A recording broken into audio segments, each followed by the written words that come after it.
Overall statement being the built environment exerts one of the strongest directly measurable effects on physical and mental health. Yet the evidence base underpinning the design of healthy housing and planning is not fully developed. For livelihoods, building one home creates 5 direct jobs and 8 indirect jobs, and the purchase of rental or housing represents the largest expense faced by families and individuals. In terms of education, children who are in families that are provided shelter early in a humanitarian crisis have much higher basic education indicators, including literacy rates and education participation, than children who do not live in adequate shelter. In terms of health and GBV, those that live in adequate shelter have a lower incidence of domestic violence plus better mental health outcomes, including fewer doctor's visits than compared to those living in substandard conditions. And in terms of the environment, the key theme for this year's cluster meeting, at the household level, housing has the biggest potential impact for reducing carbon footprint in design and construction material choices, and where all energy consumption for a family, heating, cooking, cooling, and lighting takes place. So what does this mean for us? Clearly, it's important for how we articulate this understanding in our own agencies, to our peers and other technical counterparts, to other clusters, to donors, and ultimately to the overall humanitarian protection impact of our interventions in our responses. So that's just to set the scene. We've got a series of discussions, presentations by several colleagues. We'll just go now on to the agenda, please, Angel. Thank you. We'll start with a Menti survey, just to give us a broad outline of who's participating and the particular perspectives they come from. And then we'll have a presentation, a short video, and then Hilmi will take us through some research findings. And then we'll have some breakout room discussions. So thanks very much. We'll continue with that. We'll come back into plenary after that, and then we'll have some concluding remarks. And we'll see how the discussion today can help build on the efforts being made with our research and advocacy and other avenues of work. So on behalf of the Global Shelter Cluster and my co-lead Ella from IFRC, and thanks to everybody here for participating today. We look forward to a really productive discussion. Okay, thanks very much.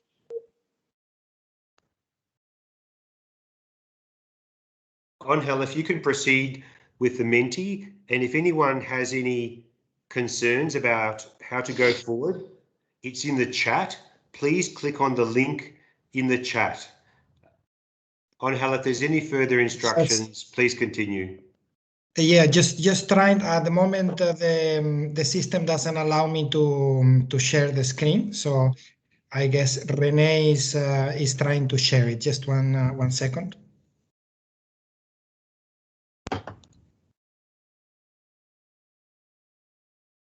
Okay, I think yeah, perfect. Good. So all of you got the link to the Menti on the chat, and now we are already on the first question, which is basically who do you work for, and you know, whether you work for NGO, for governments, the Red Cross, Red Crescent, for donors or others. And clearly the majority at the moment is the UN, almost an equal share with NGOs, and quite a few colleagues from the Red Cross and Red Crescent, and others. It would be interesting to see who the others are that do not belong to any of these groups. But we will go now to the next question.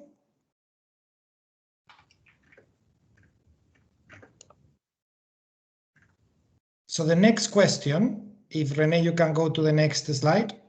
What is your main field of work? And it's whether you work in the humanitarian sector, development, or both? So 35 have replied already, and the vast majority is humanitarian sector with 63%. Both is 34, and basically only 2% are working in development alone. Okay, good. So let's go to the next question. If Rene, you can go to the next slide. Yeah. So what kind of setting you are working in? Whether natural disaster, conflict, or both? Let's get a few people replying. And so far, clearly the vast majority are working on both natural disaster and conflict.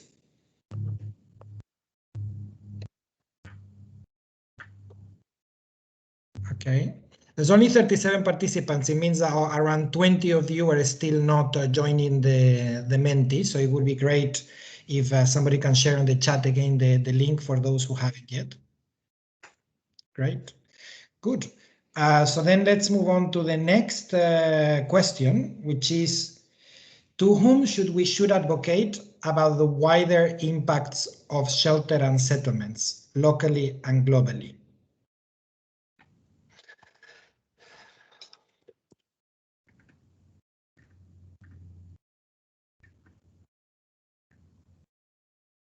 Donors.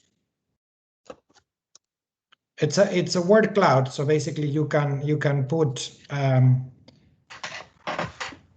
a few answers, more than one per person.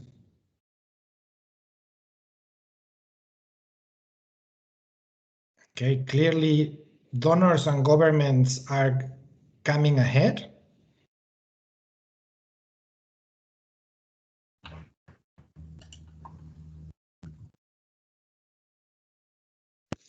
There's quite a few others that are shared. I think local government and so on are also appearing in different wording, but they are around. But clearly donors and governments are the key people that we should advocate for the wider impact of shelter and settlements. 38 people, 41 have so far answered, but I think it's clear that donors and governments go ahead. So let's go to the next question.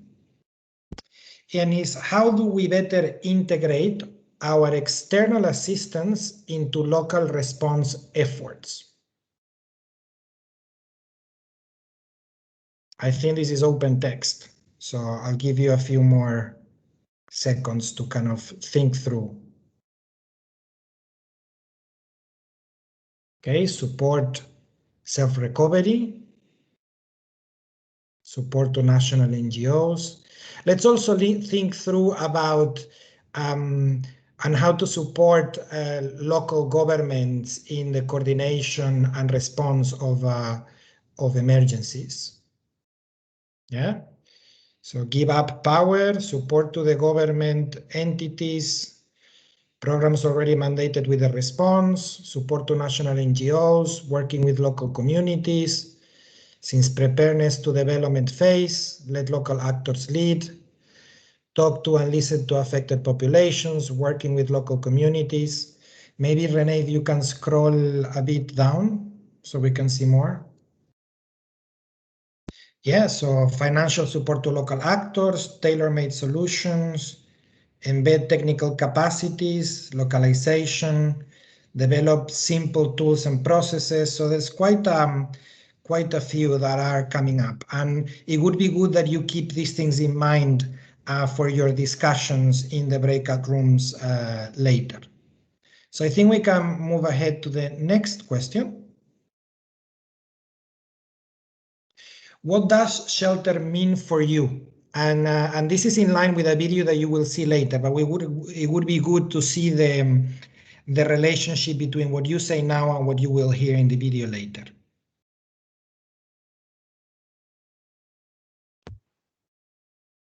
You can put up to 5 different things. So you can retype up to 5 times. So please feel free to add a number of issues that shelter means for you. Okay, home, shelter is a process, space for the family, protection, happiness, safety. Okay, there's quite a few coming up. And clearly protection colleagues are there in the forefront in putting up the answers. Safety, dignity, home. Okay, only 27 of you have replied so far. But it's quite clear from what we see in the word cloud already that these are the key things that we consider are part of what we feel a shelter is for us and what it means for us. Okay, and I think with this, just to have a little bit of hints of what we will be coming up in the breakout rooms later in the session. So Pablo, I hand over to you if you can take control on the presentation again. Thank you very much. Yeah, thank you, Angel. I'm just gonna try and share the screen.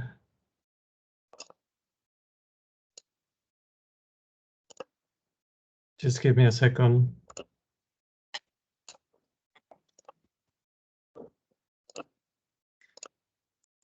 Okay. Thank you, Angel. We are gonna then briefly hand over to Hilmi from Interaction. Hilmi is the coordinator of the Shelter Settlements and DRR unit in Interaction, and he's going to present to us some results of research they did on the multisectoral impact of shelter. I hope you can see my screen. Can you confirm?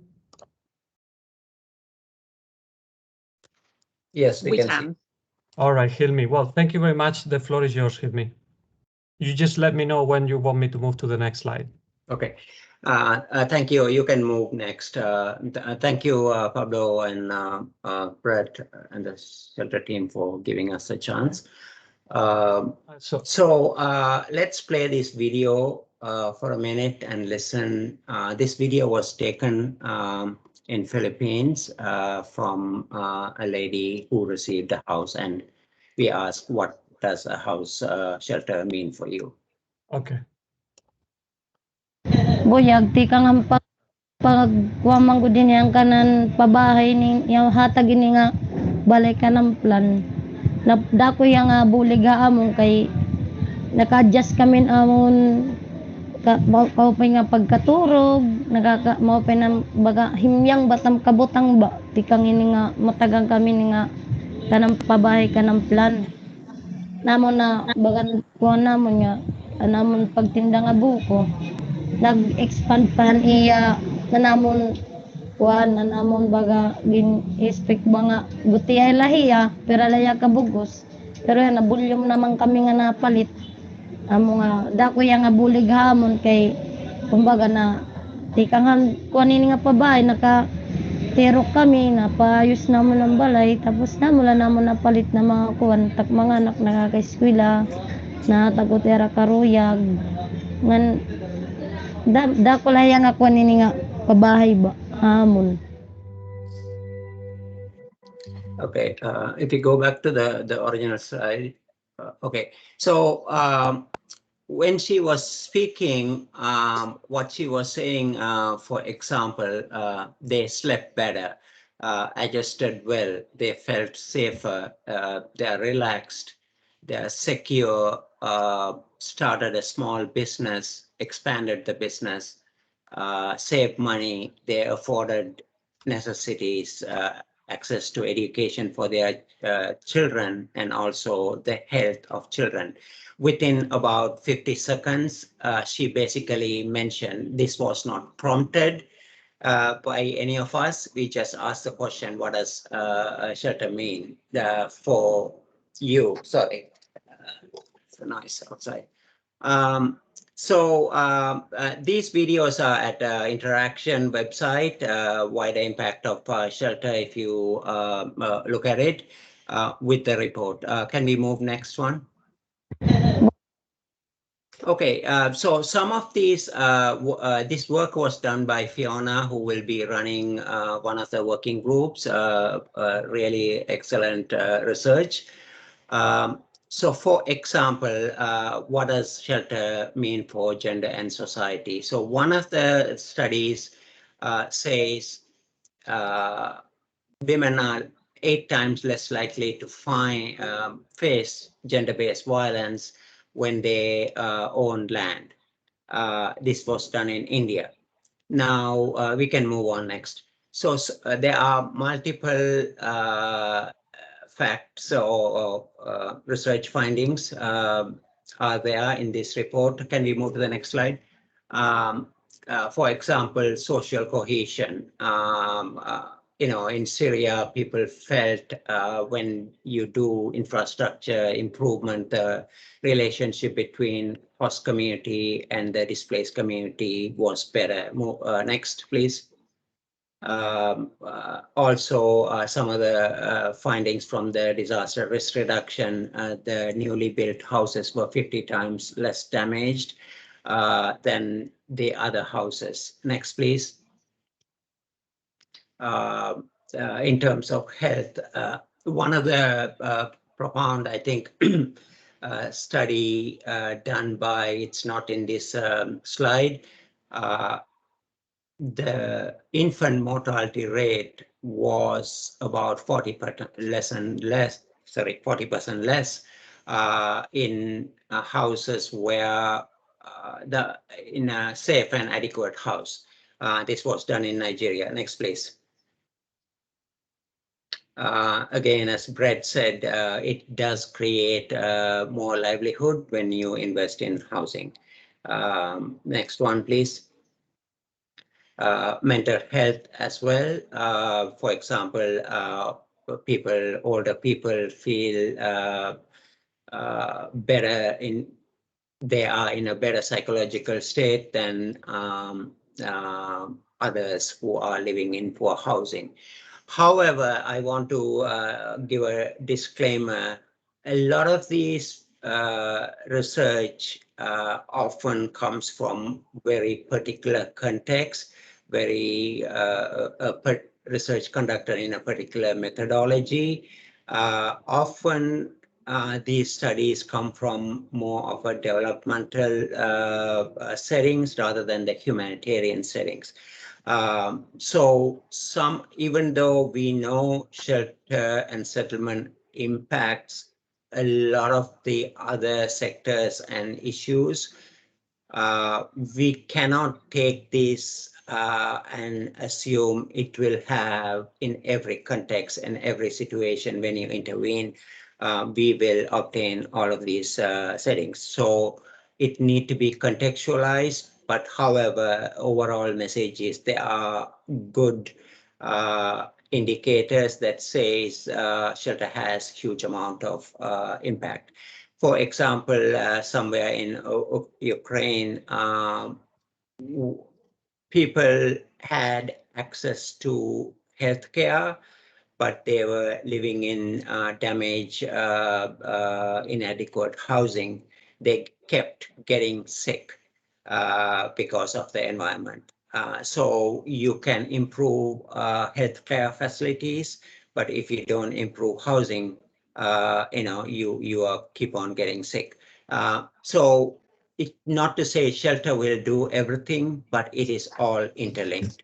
So there is no livelihood without proper health. There's no health without livelihood or protection, shelter. So these are all of these things we need to take it as a whole and see how we can advocate. So investing in shelter does have multiple impacts. Next, please. So these reports are available. I think Andrea put a link there. You can read it, find it's a really large report, very nicely done by Fiona. Next one, please.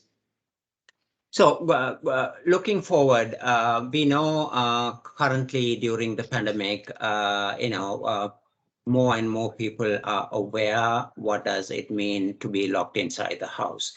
So how does it impact most vulnerable people? The other part of it is, the SDG talk a lot about in the goal 11, improving cities and communities related to infrastructure and housing. But as we've seen in multiple reports, next please, shelter and settlement actually impact more than just goal 11.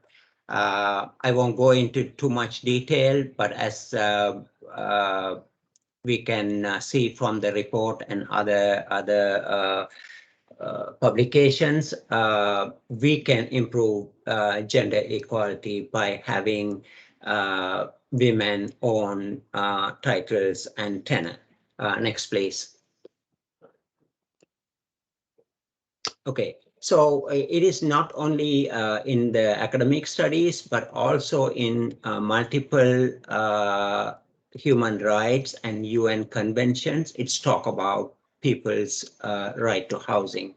There are 12 international convention and declaration that talk about housing or mention housing and shelter, being non-discriminatory, equal access to women, children, indigenous people, and refugees and such.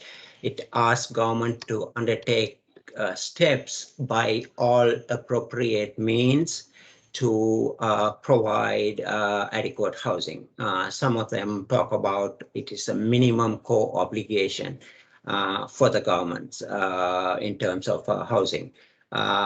And also it talk about, specifically talk about land and legal tenure, habitable housing, location, culturally adequate housing. So there are a lot of legal precedents in conventions about the right of housing. Next one, please. Okay. However, if you see overall humanitarian intervention, we see very, very little or very small percentage of people getting actual assistance. You take Burkina Faso, for example, there's a couple of million people displaced, less than about 3 to 5% of the people actually receive any decent housing assistance. That leaves about hundreds of thousands of people without any assistance. So what do we do about it? It's the same in Yemen. It's not, Burkina Faso is not a very unique situation. We're talking about Yemen and other places. So I will go fast. So we have a humanitarian issue case for advocating for shelter. We have a moral case, a business case, because it does improve economy and provide jobs. And we have a legal case for in conventions and other things. So how do we go about it? So these are some of the suggestions you will discuss in the breakout group. As international humanitarian actors, we cannot do everything. We can say, oh, we are meeting 10 million people. That is only a small percentage and getting very small amount of basic assistance. So we need to scale up. So it need to be multi-actor effort, locally led, and we need to create more data and evidence to convince others what we can achieve. There is another report, Interaction recently put out, Roadmap for Research. It talks about how we can, what are the issues we can, what evidence we need. Sorry, I'm mumbling here. It was released a few weeks ago, supported by BHA, a collaboration of about 75 authors from about 40 authors. And Pablo will explain the breakout groups. Thank you. Yes, thank you. Thank you, Hilmi. Thank you for that. We are having a bit of a technological challenge at the moment, which is related to the fact that there might not have been enough time between the previous session and this session. So there might have been some overlap in people leaving the previous session and joining this session. In any case, the issue is that the allocation of breakout rooms is not working properly. So we can't guarantee, we can't allocate the different facilitators. But Angel will get into that in a minute and explain to us how we're going to do it. For now, let me just quickly run you through the 3 breakout rooms that we have. The first one is on evidence research and advocacy, which will be facilitated by Lizzie Babister, Laura Jacob, and Kimia. Second breakout room is on protection and shelter, to be facilitated by Yasmin and Fiona.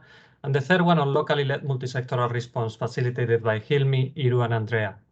Now, that is if we are lucky enough that those facilitators end up in separate breakout rooms.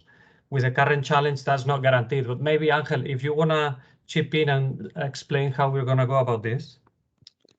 Yes, thank you, Pablo. Well, this is a bit of an improvisation to try to fix the problem. So normally we can assign breakout rooms and make sure that the facilitators fall within their respective rooms.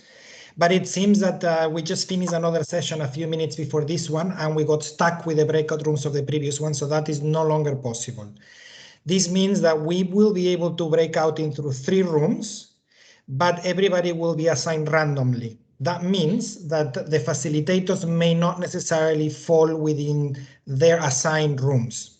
So what we are asking you to do is to please self-manage your rooms. If possible, one of you that falls, if any of the current facilitators or any of the shelter cluster coordination team. Hello, can we? I'll try to mute him. I'll try to mute him. Yeah, thank you. Yeah, so what it's important is that you either self-manage or nominate somebody to manage the conversation if any of those facilitators did not fall within your respective rooms. If luckily they do, then they will do fine. Please also go into the chat. I shared earlier the link to the Jamboard. So basically everybody can log in to the Jamboard. There are 3 slides in it, 1 for each breakout room. So what it means is if you fall in breakout room 1, go to slide 1, breakout room 2, slide 2, and breakout room 3, slide 3. Yeah, so basically if you can self-manage a little bit, unless the facilitators falls within it. Now the facilitators will be monitoring their own slides, so that means so they can be able to come back to plenary and provide a summary. But yeah, this is where we are at the moment. So I hope it all works out. And apologies for this last minute change to the system, and more so for our facilitators who work hard to make this happen and perhaps may not be able to do it the same way that we were expecting. Maybe Pablo, I hand over back to you and explain the issue of key actions as compared to the rest of the discussion on the different slides. Yeah, sure. So for each breakout room, what we wanted to feedback to report back to plenary is up to 3 specific actions that the Global Shelter Cluster and its partners can do to ensure that shelter and settlements activities result in protection outcomes for the Shelter and Protection Working Group. For the evidence research and advocacy, to report back up to 3 key actions that Global Shelter Cluster and its partners can do in regards to research and advocacy to ensure shelter and settlements assistance result in broader outcomes. And the third one is to suggest 3 key activities in which we can better work with local authorities and local response to ensure shelter and settlement assistance results in broader outcomes. So we're looking for specific recommendations from each of the breakout groups. But obviously the facilitators of the different breakout rooms where they are will be able to direct a little bit the discussion. So without further ado, René, let's try to do the breakout rooms. Let's all hope it works. Room 3 is failing to open. but room 1 and 2 look like they're going to work. So room 3, you're going to stay here in the plenary, I think. All right, we have 30 minutes.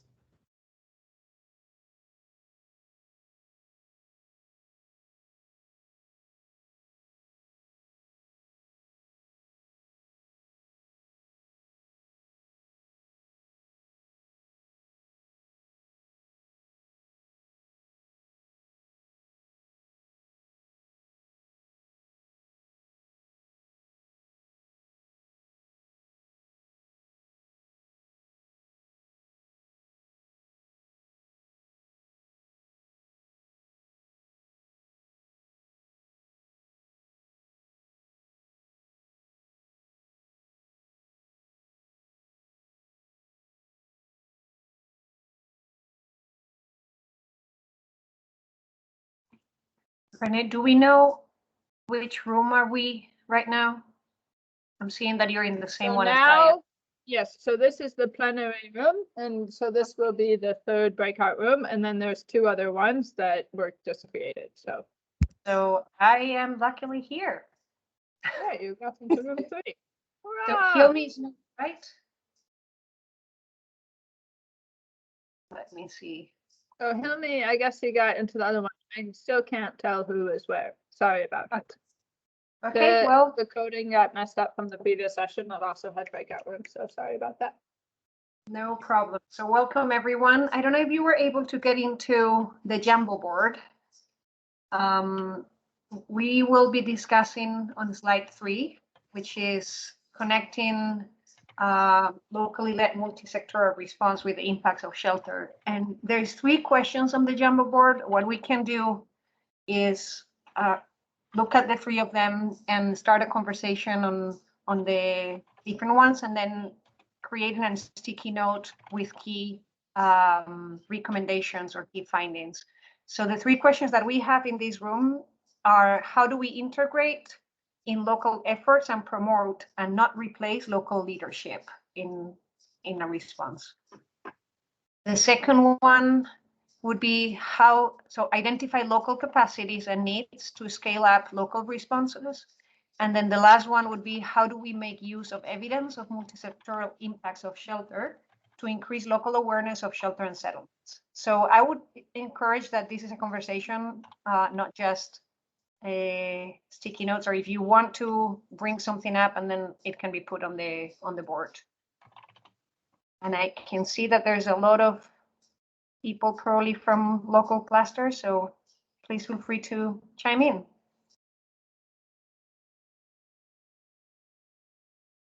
Is everyone able to be on the board?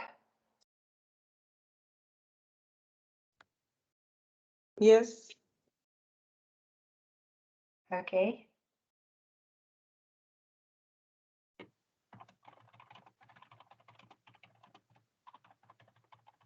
We have Lucy here too.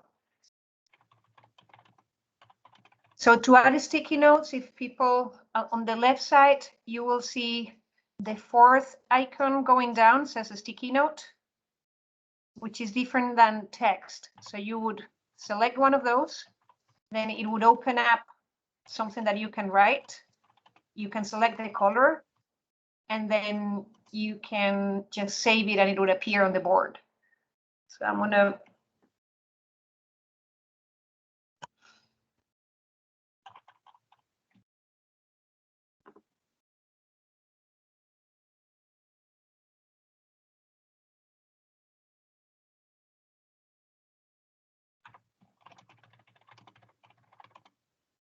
anyone able to, so for example, I'm putting just one here, which is ensuring that response coordination happens in local language,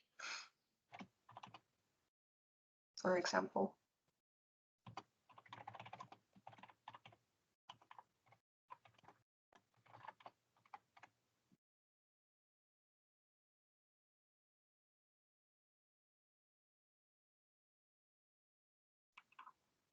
I see that we are a bunch of people here. Any other suggestions or local leadership structures?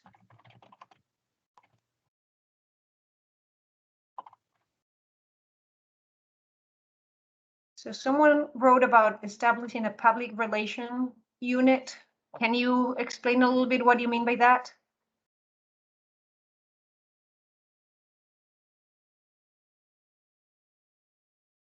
Actually, may With yourself. I speak?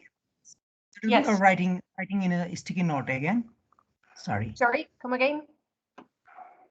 May I speak about this? Absolutely. Or may I? Yes. You can speak about it and then add a sticky note with, this is supposed to be a conversation too.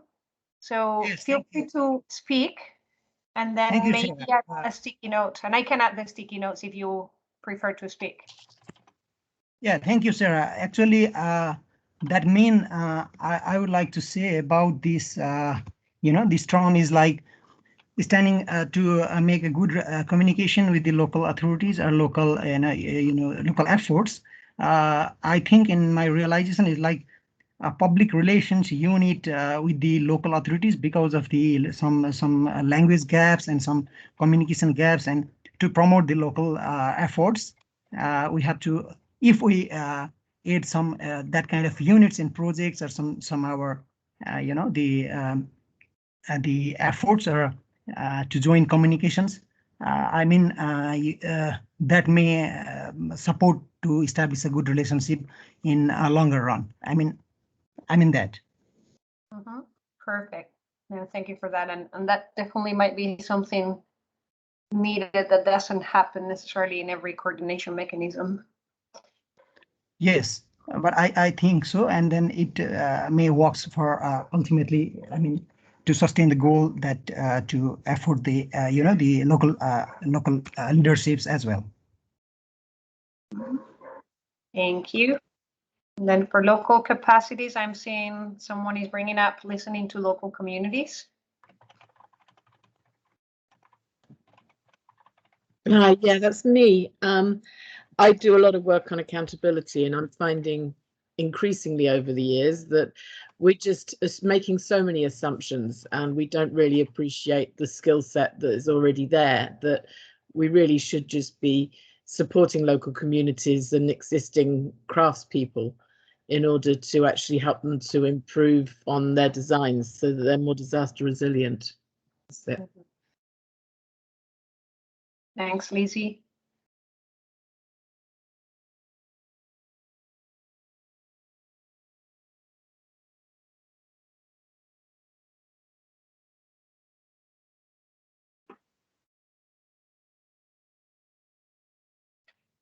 So are there things that you would recommend for the cluster, the shelter cluster to do in terms of identifying those local capacities and also the needs to make sure that the local response is being scaled up? Or even so at the moment, through the technical working group, we already have through Qatar the creation of the local building profiles, the country level building profiles, and I think that they're a really good basis for us to actually understand what kind of skills and also types of building vernacular are usual in the areas that we're working. And I think that, even if we're working in a different location, just having a read through some of those profiles will actually give you a better understanding as to the need to actually understand what people have developed over the years in their particular location. Yeah, I'm adding a sticky note for that. Let me know if I captured it.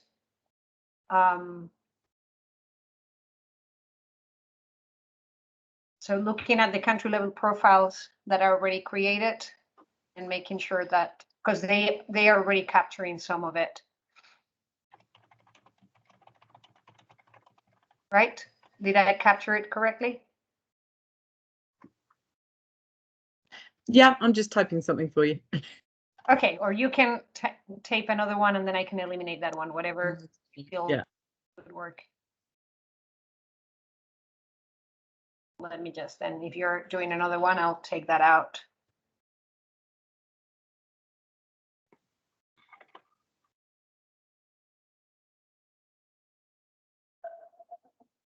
Hi. So I think this group, by process of elimination and coordination, we have two groups now doing protection and shelter, which is lovely. So we now should, if we can, with our 15 minutes and 15 minutes, we should try to focus on locally led responses and then also tip into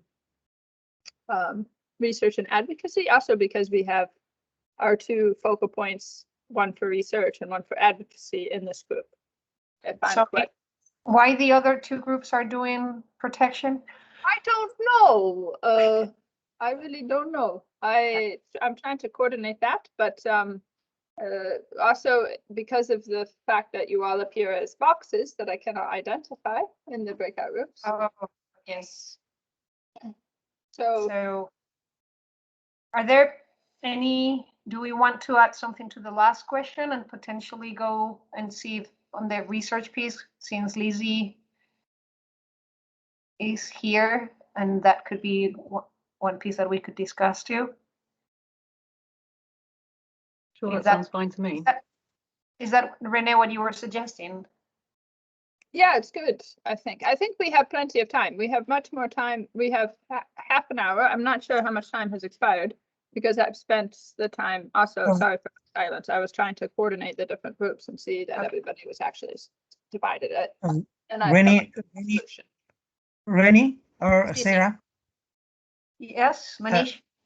Yeah. I mean, could you please explain about the last questions that it says about the multisectoral means we have other sector like WAS, health and protections or other sectors to about the impacts of this, or So, it means what? I mean, no, it means what and multisectoral impacts?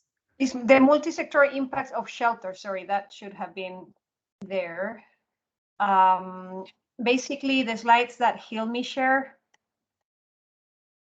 that actually explain how by actually providing shelter support, you're having impacts in other sectors such as health or protection, and how to make sure that that increases local awareness for the shelter and settlement sector so that there is a little bit more focus on it. Okay, but the question is allowing us to discuss about the other sectors. Like I told about the health clusters or something like that, but it says like multisectoral with related to shelter. Nice, thank you. I'll work in it. Okay. So I'm sharing my screen just to make it a little bit easier for people to contribute and see. So I hope everybody can see. So I'm happy if you guys on the top of the Jambo board,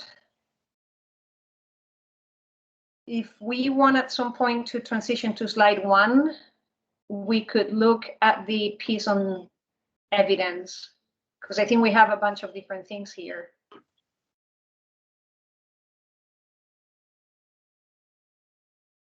Are people okay with this? As Renee was suggesting. So if you can just on the top of the Jambo, you will see that there's the 3 slides. If you can go back to the first slide. Someone is discussing on this. There's people putting stuff in there.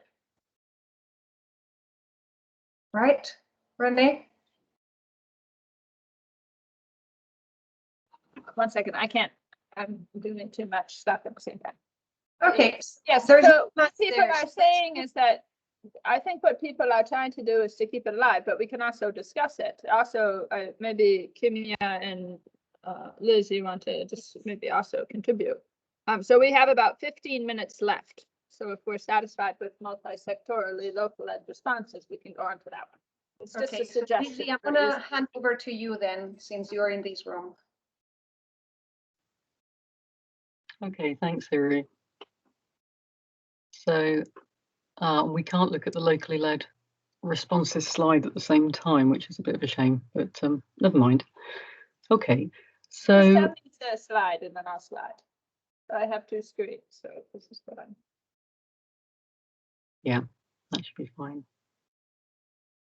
Great. So our original plan in the longer time was to ask initially how people see evidence research and advocacy as being linked. So I guess my suggestion would be to just keep that in mind while we think about what role cluster members can play, which is the second question. So what role can cluster members play in the collection of evidence, the facilitation of or contribution towards research and advocacy.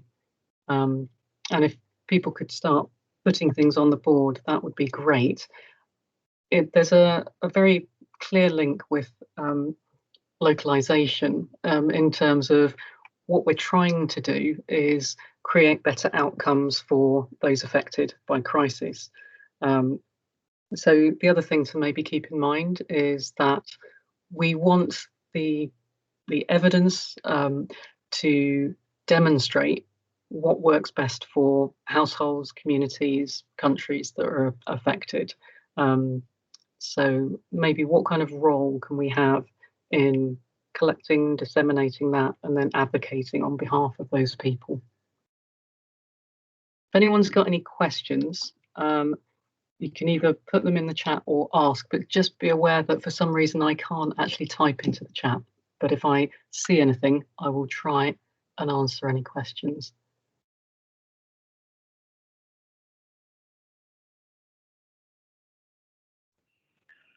Elizabeth, good afternoon. I would like to intervene. Thank you, colleague. And do you hear me? All good, Musa. Yeah.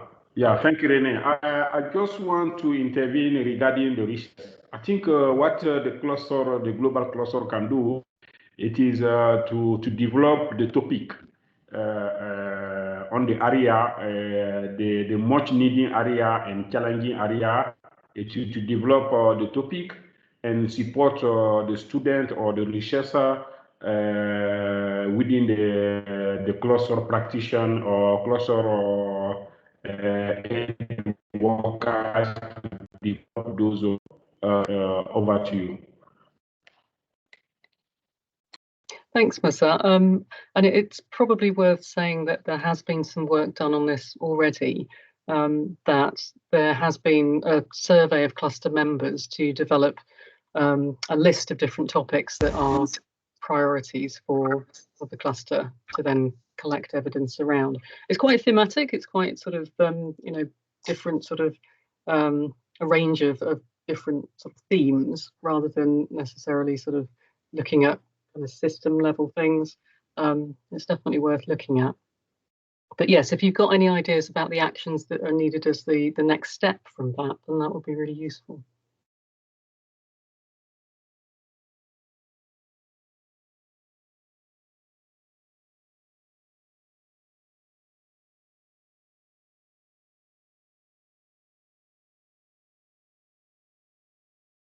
Please do add to the Jamboard because we've got a few people writing. And if you'd rather write than speak, that's fine. I'll try and read some of these out as we go.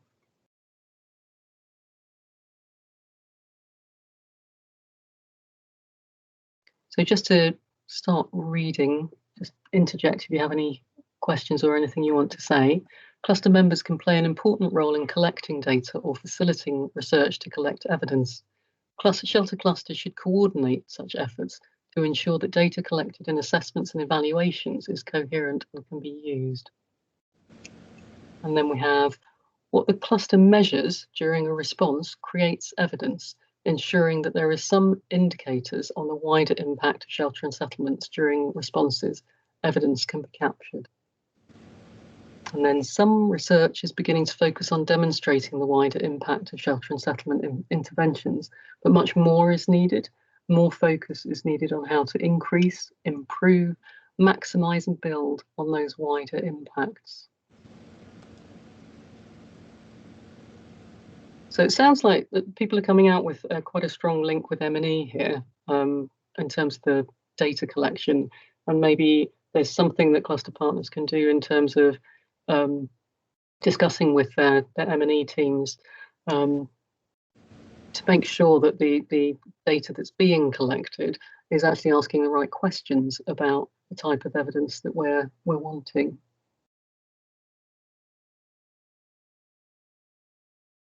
And I think that last one about more focus on how to increase, improve, maximize and build on wider impacts. So not just a demonstration of what happens when people actually have adequate housing, but what can you do to actually build on that during a response? And maybe that indicates that we need to change some of our practices, or other stakeholders need to change some of their practices and innovate. There's a question here that's saying, should there be a global shelter cluster working group or community practice on measuring impact and linking shelter and settlement and meal colleagues? I can maybe jump in for a moment, Lizzie. Do, please. That one and the previous one that you read out. Yeah, because on that, the previous one, I think, as you mentioned, like, there does seem to be quite a lot of focus on sort of demonstrating the wider impacts, to say, like, yeah, shelter housing does have these broader impacts on, you know, on health, on mental health, on protection, and this is all great, of course, and it's important to demonstrate it, but more important surely then is to take that next step of saying, like, okay, so if we know that we can have these impacts, how do we maximize those impacts? What's, you know, how do you improve, you know, like when you measure those indicators in terms of, I don't know, the percentage, or to, you know, to what degree you're improving health, for example, you know, how can we do that even more, even better? Like, because there seems to be a lot of I don't know, yeah, in a way, some of the research seems to sort of sit back and say, oh great, shelter's really important because we're doing all these things, but yeah, we really need to sort of dig a bit deeper and see how can we actually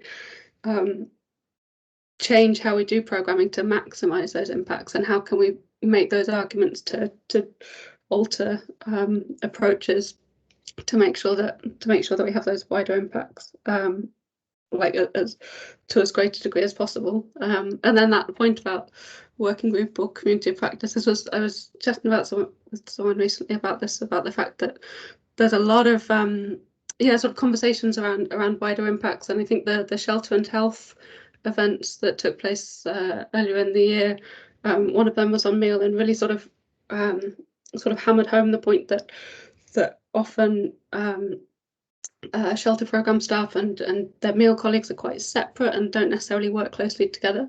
But also, I think for a lot of people, they might have experience of you know, how things are done within their own organisation, but we don't necessarily have a platform that can share, you know, really interesting and innovative and exciting practice from, you know, from other organisations in terms of how are we measuring impact, and what meal mechanisms do we have in place, and that maybe having a platform for that could help us to sort of all see, you know, what is, sort of how we could do better in that aspect.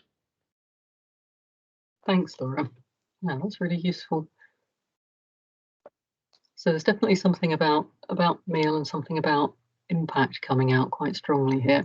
There's a few more that have popped up, and one of them, develop joint operational frameworks between shelter, wash and health, which I guess is more about sort of how you, well, you know, whoever put that might be able to contribute if I get this wrong. So talking more about implementation than necessarily collecting evidence, or is that sort of in order to then be able to collect evidence that is sort of intersectoral? I think that's what that's in. I'm very confused with the key action in yellow. Yeah, if somebody could explain that key action. Maybe someone, maybe that another group is also talking about this. And it might be a part of conversation happening that we are not hearing here because of the mess up with the rooms. Okay. If anybody wants to pipe up and explain to post it underneath the key actions about logistics, please do. But in the meantime, I'll carry on. Yes, good morning. In fact, I try to that one because in some cases we cannot go to some places when we have to collect the data for example, the HRPHNO cycle. Yes, and sometimes it's because of logistics or because difficulties to have the gas for the vehicles. Sometimes the same agency requests us to provide logistical input from other agencies as OCHA, for example. So in that way, for us, it's very hard to have these analysis or these evaluations done in the areas to collect the data information for the situation of the country. So is that what I mean about the support from agency leads to, if it's possible, just to have this support is what I mean. Thank you. Thank you very much. No, that's really useful. So it's mainly about sort of data collection or analysis, and making sure that we can get to remote areas to do that. It's a very important point. Recently been looking at some evidence from Nepal, which showed that there were some very vulnerable people in some remote areas whose voices weren't heard until much later on in the response. So yeah, if you're collecting evidence, then making sure that you are actually getting everybody represented and making sure you're analysing data from key places. I'm aware that we are going to shortly run out of time, so I'll try and read a few more of these. But if I don't get through reading them, please keep writing anyway, because this will be kept and looked at and reviewed. I think by count you have about 3, 4, or 5 minutes or something. 4 or 5 minutes. Okay, there we go. Great. But that's a bit of a high, based off of what Pablo like, so you have 16 minutes. Sure. So just to jump in, Renee, because I'm not sure if you're aware, you're sharing your whole screen rather than just the window, so we can see your web browsing rather than the Jamboard page. Just FYI.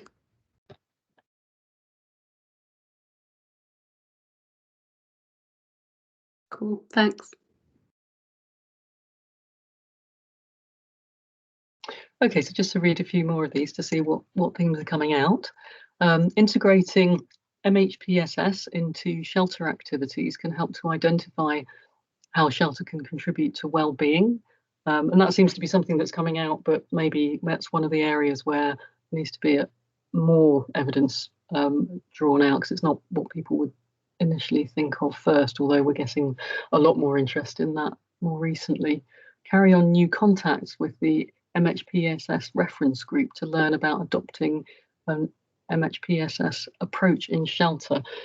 That's an interesting point, because there's something about coordination there. There's something about making sure we're linking with different working groups, and we're not just navel gazing and looking at shelter. It would be great to be able to go back 1 year, 5 years, and maybe even 10 years after a shelter project. This would really be able to provide great information for shelter impacts across sectors. This is something that a lot of people are talking about at the moment, and how to actually get a system that's actually built to mainly do response, to actually start doing more sort of longitudinal work, which is a great issue to be tackling. I'd just like to say, if anybody has any comments about advocacy and what we should be advocating for, or who we should be advocating to, please do add that in, because that's all part of the evidence research advocacy continuum. And without that, some of this evidence possibly gets lost. Okay, there's one here that says we must not feel too stuck in evidence gap. In order to build evidence, we can start to tweak evaluations immediately. Wider indications, which can be to identify affected populations themselves, which can be identified by, I apologise, affected populations themselves, can start to measure the wider impacts of shelter, i.e. on psychosocial well-being. So that's a really useful point. We need to think positively and actually work with the evidence that we already have and see how we can mine it for the impacts that we're looking for. There's been a lot of discussion recently on what types of documents are needed in order to conduct rigorous research, and how you can consider some documents as what we call sort of secondary data, and then some documents are actually presenting findings, and knowing the difference between those is quite important in order to be able to sort of process the data that we've got and ensure that it's turned into rigorous evidence. So we just had one popped up in key actions: joint advocacy, key messages developed with other clusters. Again, yeah, this theme of coordination coming in here really strongly. What have we got? Hi everyone, we're all going to plenary. I could hear Lizzie. I thought that was the third group in plenary. Oh, this was originally the group that stayed in plenary. So right. I don't know whether everybody has come back yet. We were just coming we're all to back. Conclusion. Oh. Okay. But finish your point. Oh, just to thank everybody for their contributions, and yeah, there's some great themes coming out there, and I look forward to following up. All right. Just for my information, who's sharing the screen now? Is it Renee? Whoever's sharing the screen, can they just say? I'm sharing my window. I'm sharing. You want me to continue sharing my screen? Is that good?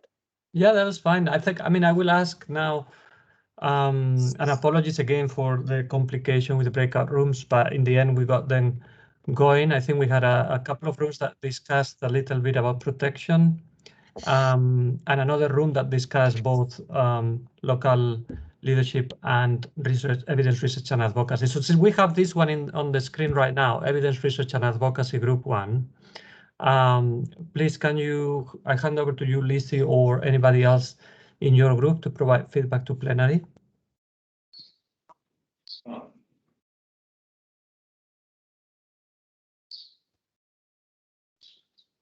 On the group 1 on evidence research and advocacy.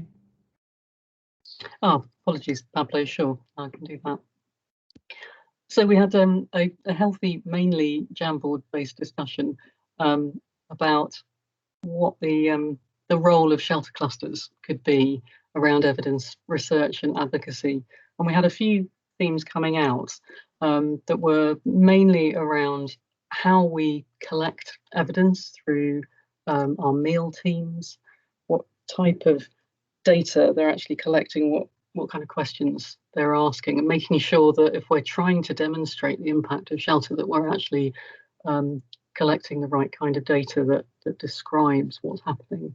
So there were quite a few people that were talking about that. People brought up specifically, there were some comments around MHPSS and psychosocial well-being, and that's a sort of important area that we already have some work around that, and we can carry on trying to sort of make links with other working groups. And that was a theme that was sort of echoed in a few other comments about coordination, that cluster members need to coordinate with others, and the cluster team needs to make sure that there is coordination to do things like joint advocacy messages, which is one of the things that's highlighted in the key actions.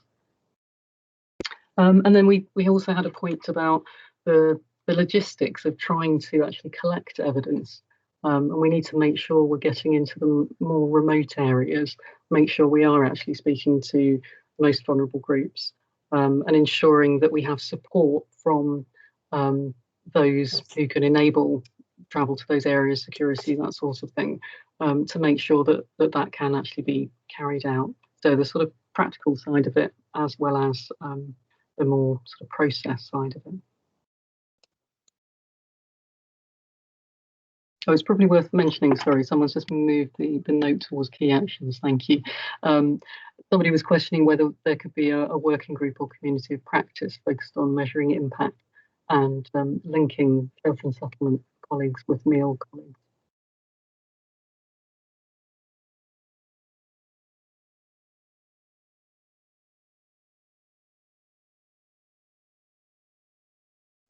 Thank you, Lizzie. Is that over? I think unless anybody else has anything else burning, that was just a quick summary. So do jump in if there was anything that I missed there.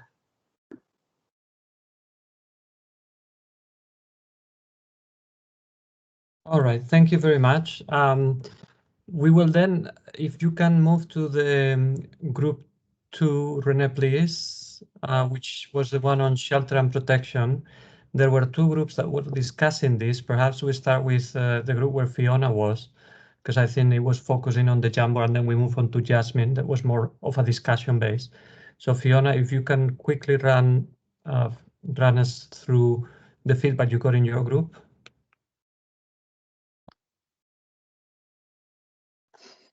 I think that I wasn't entirely sure who was putting stuff on the Jamboard. So again, we've managed to capture a lot from both protection groups, I think, but we also had kind of a discussion based or some contributions. So we really picked up on, or some comments made on the strong links to HLP, particularly kind of the issue of land rights and how that can either limit the shelter that is provided, or how there needs to be advocacy sometimes to facilitate the provision of shelter, and also specifically kind of examples of GBV programs, particularly where GBV survivors have been targeted to receive shelter assistance, like refugee housing units. We also talked a bit about issues of site planning, both where specific site planning was carried out to reduce tensions between different groups, in order not to facilitate to reduce tension and not contribute to continued conflict, as well as the need to think about the layout and kind of future proofing of site planning. So if we know that things are going to be there in 10 years time, kind of that's when emergency layouts actually become inadequate and contribute to protection issues rather than solving them, if we take a short-term lens looking at that. And then also, I think one of our key actions was just around the need to look at advocacy, and we was given an example of Palestine and just how housing is a key component, and both the destruction and kind of inadequate shelter contributes to ongoing protection issues, and the need to frame our advocacy messaging kind of in that protection lens. I'm not sure if anyone else from our groups wants to contribute, but otherwise, yeah. Thanks, Fiona. I hope you all actually listened and didn't just pay attention to how cute the baby is. It was an unexpected contributor. We were listening attentively to both what you were saying and what your baby was saying. Thank you very much. Jasmine, if you want to complement with what was shared in your other group discussing protection. Sure, Pablo, thank you very much. I see in the Jamboard some of the points that we also discussed in our group, so I'm not going to repeat this, but basically we focused our discussion on trying to identify 3 specific actions that shelter and protection can do to improve collaboration at the global and country level. There were very interesting discussions about how shelter is part of protection and protection is also part of shelter, and some examples at the global and field level was also provided. But the key 3 maybe key actions, and colleagues please feel free to complement. One key action was the consideration of a joint operational framework between shelter and protection to strengthen the work that we are already conducting together, whether it be in the field or at the global level, to clarify also roles and to maybe scale up good practices already happening on the ground in this joint operational framework, which will also be a document or a framework basically that the field can receive, and it can guide also their interventions. Another point also that was raised is the fact that shelter and protection have been, specifically the HLP AOR, have been working together on due diligence guidance which is also implemented in the field, but currently is undergoing a revision process. Also, that takes into consideration good practices that resulted from that guidance, and also to learn from how this guidance was rolled out and get the feedback on the guidance from both shelter and protection. And also, so the idea is to ensure also that this guidance, which is still at the very beginning of the stage of development, will be rolled out to both protection and shelter. And finally, we had a very interesting point also on ensuring that our interventions together build capacity and ensure ownership of local actors to take these processes and ways of collaboration forward. So also how we can work together to enhance the localization agenda. Colleagues, I'm not sure whether you'd like to compliment Helmi, Jim, others who are in the group.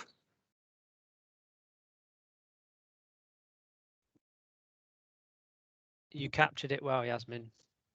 No, that's good. Thank you. Thank you, Yasmin.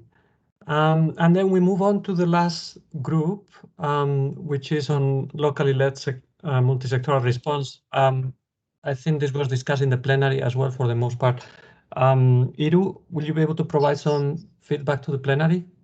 Happy to. And we had we share the time with the research and evidence group, so it's a little bit more condensed, if you will. But what it came to, most of the discussion is really trying to understand what already exists and both the structures that exist at local level, the capacities and the skill sets, and which basically comes to really making investments in preparedness and in trying to identify those pieces even before a disaster happens, and making sure that there is investment in local organizations that can then provide that support to the local coordination mechanisms.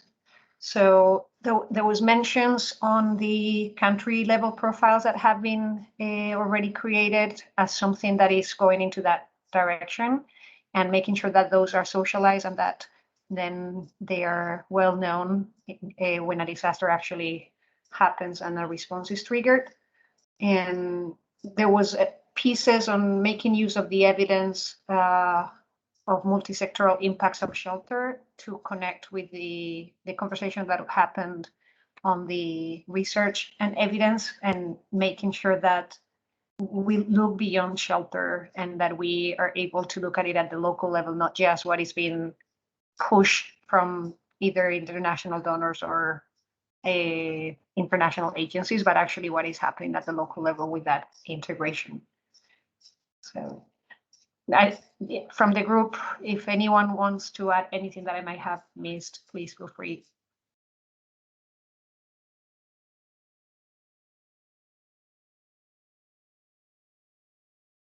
Thanks, Iru. Sorry, I was muted.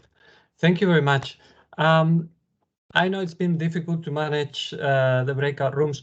Funnily enough, we had Jim Robinson from the chair of the HLPAOR, who ended up in the shelter and protection breakout room. So that was at least one good coincidence.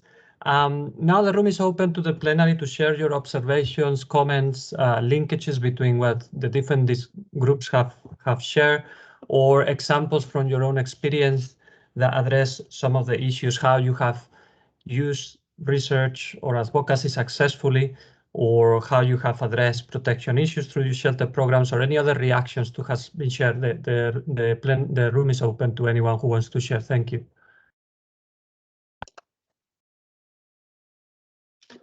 I'm not entirely sure the chat function is actually working, so you may raise your hand or post questions in the chat if you have access to it. I, for instance, don't have access.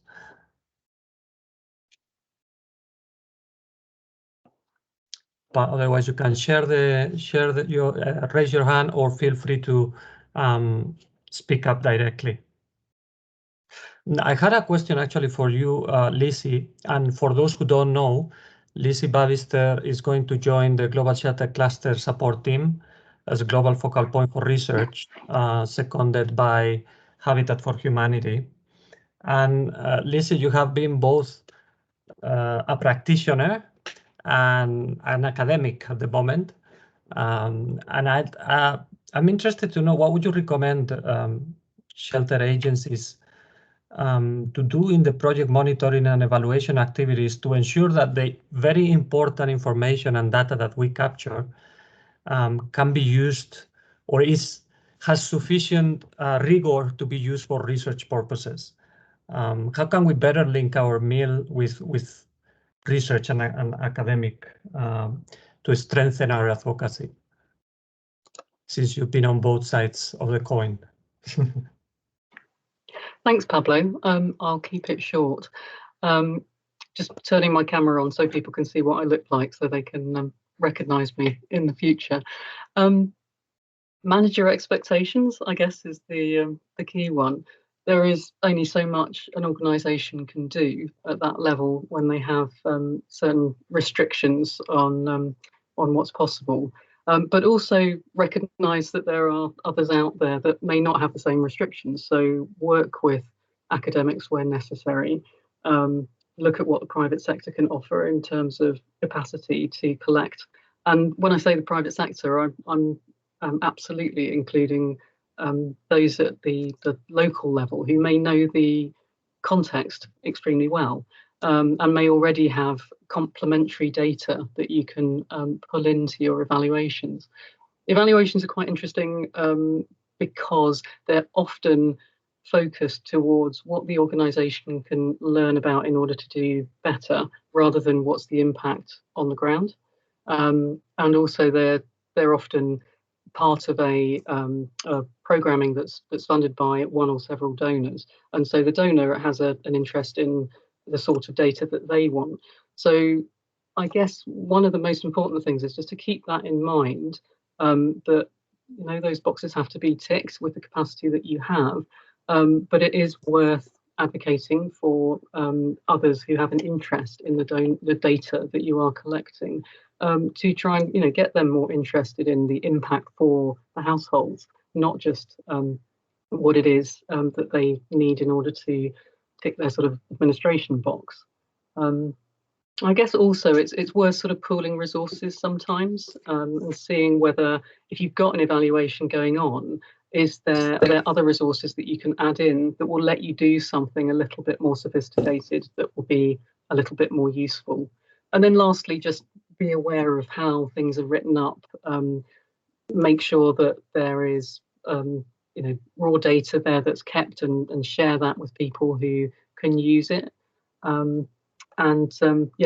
Don't necessarily polish everything out for the final version, so you actually have a document that can be rich and used for other things, especially when you have things like quotes from households, that sort of thing.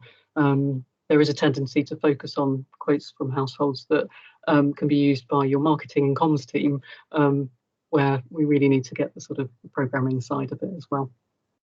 I hope that helps. I could talk for a very long time, and I'm not going to.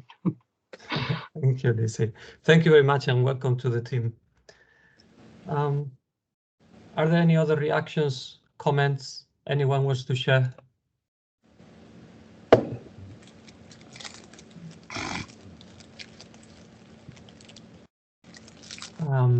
If not, I'm going to also take the opportunity. I don't know if Kimia, if you're able to turn on your camera, but I'd like to introduce you as well. As Kimia van der Heyden is joining the Global Shelter Cluster team as well as advocacy focal point, seconded to UNHCR by Canadem. Am I right? Okay. So thank you very much, Kimia, and not to put you in the spot, but you're going to support the Global Shelter Cluster with advocacy. In your experience, what would you say is the most successful approach to advocacy? I guess it depends on what, but what successful stories have you seen, and how would you apply those to the Global Shelter Cluster? Well, I was actually the one that put there as key action the collective messages, because I think that's quite a key component, ensuring that we have I mean, the cluster members are all varied, but they have one at least common objective. And so trying to find a way, so I'll be focusing also on finding a way to create harmonized messages. It doesn't mean that everyone will have to say constantly the same, but ensuring that some key messages pop up in different areas, different events, through different people. That's been my experience, that's how we get something top of the agenda. So I come from the NGO coordination structures. And yeah, I think there are quite some good examples of how a strong unified voice pushes an agenda forward. So I think that's something I see. But I mean, it is amazing to see how much research and evidence there exists already. So it's making my task much easier, I think. So yeah, kudos to everyone. So. Thank you, Kimia. And welcome to the team as well. Jim, your hand is up, please feel free. Thanks.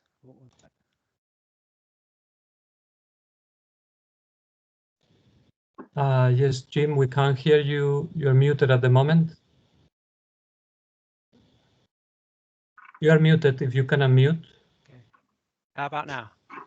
Yeah, good. Sorry, my computer is doing a go slow protest of some sort. I just wanted to take the opportunity to highlight tomorrow we have a session at 1300 Geneva time, HLP and shelter session hosted by Ibere Lopez, the HLP advisor. And that's looking at some issues that relate to certainly the protection aspects of what we've been discussing today a little bit. We'll be focusing on a case study around secondary occupation from northern Nigeria, so about people returning from Cameroon particularly and finding their houses or their homes occupied by others, and just ways in which different programs have been trying to respond to that. So that might be something that's of interest to people who've been part of this discussion here. So I just wanted to cheekily take the opportunity to highlight that. So thank you. Thank you, Jim. Thank you very much. We'll certainly be attending.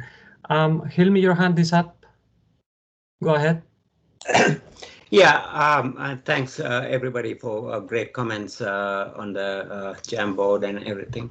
On the local, leadership, we at Interaction, we are going to start a new initiative looking at how we can, what are the issues, what are the opportunities, challenges for local staff and organizations, taking more leadership and taking more active role in the response.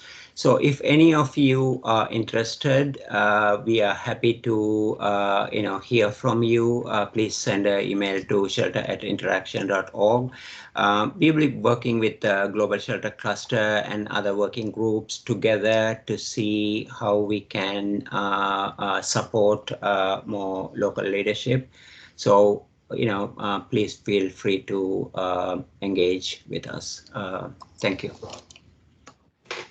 Thank you, Hilmi. Laura, your hand is up as well. Go ahead, and then I will ask Brett to wrap it up and close the session afterwards. Go ahead, Laura. Thanks, Pablo. Yeah, just a quick plug from me too. I think many of you are probably very familiar perhaps with Shelter Projects, which is an interagency initiative to compile case studies of shelter and settlements projects, and so it's been going on for a number of years, and sort of up until now there's now been over 250 case studies compiled sort of to date. And so on Thursday at I think 11 AM Geneva time, we're holding an open session linked to Shelter Projects to get inputs into how we could potentially develop research into the longer term and wider impacts of shelter and settlements projects, using those past case studies as a resource potentially. So sort of looking at the opportunities that might exist there. So we're very early on in thinking about what this might look like. So it will be very much sort of a discussion, and would be really keen if any of you are keen to join. That would be really great to get all of your input. So please do join if you're keen to. Thanks. Thanks very much, Laura.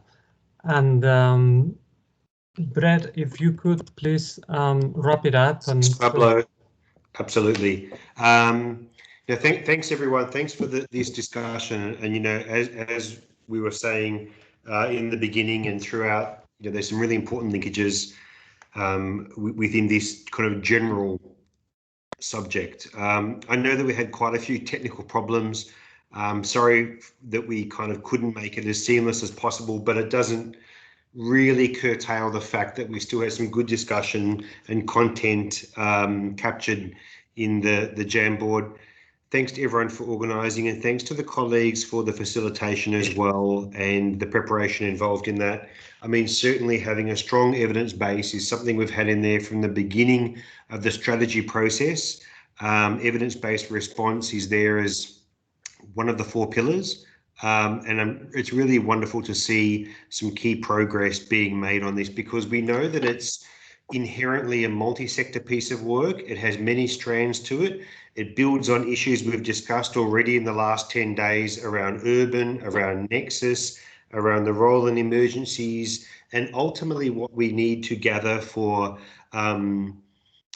for effective advocacy approaches. So it's wonderful to have Kimya on board and Lizzie and the support of Habitat for Humanity. I believe that we'll be able to go forward and really produce some great evidence and products around these particular work streams.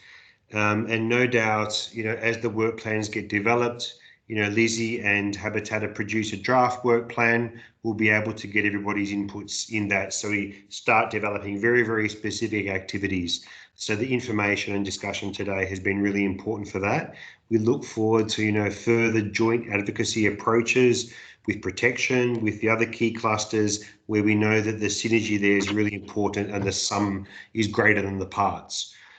Ultimately, of course, we want the increased recognition of the importance of shelter and settlements approaches and understanding, and ultimately, of course, increased resources as well. We know from the achievements report that we finished last year, that's been circulated to everyone, and it's also there on the website, that we only have clusters around 40% funded. So there's 60% gap in the needs versus the response at field level. So closing the loop on the evidence, the advocacy, and bringing it all together for bigger, more thorough, more effective, and more complete responses is really, really critical. So thanks everyone for the great thinking, discussion, sharing of ideas, and we'll be with you later on. We've got another session coming up, yes, at for the thematic sessions, coordination at country level, and looking at the variety of contexts the coordination takes shape in different countries and at subnational level. Good input there. And then Pablo, refresh my memory. I think we have the Americas networking session at 4 p.m. That's right, yes. Great. Very good. So thanks, Pablo. Thanks, Angel, for helping to pull everything together. Iru, Hilmi, and everyone who is helping with the facilitation as well. Yasmin, Fiona, thanks everyone. Have a good afternoon. For those coming back for the next session, we'll see you in about half an hour. So please join at 4, do not join early. Thank you. Thank you. Hey guys. Thank you. Thank you. Thank you. Thank you, everyone. Thanks.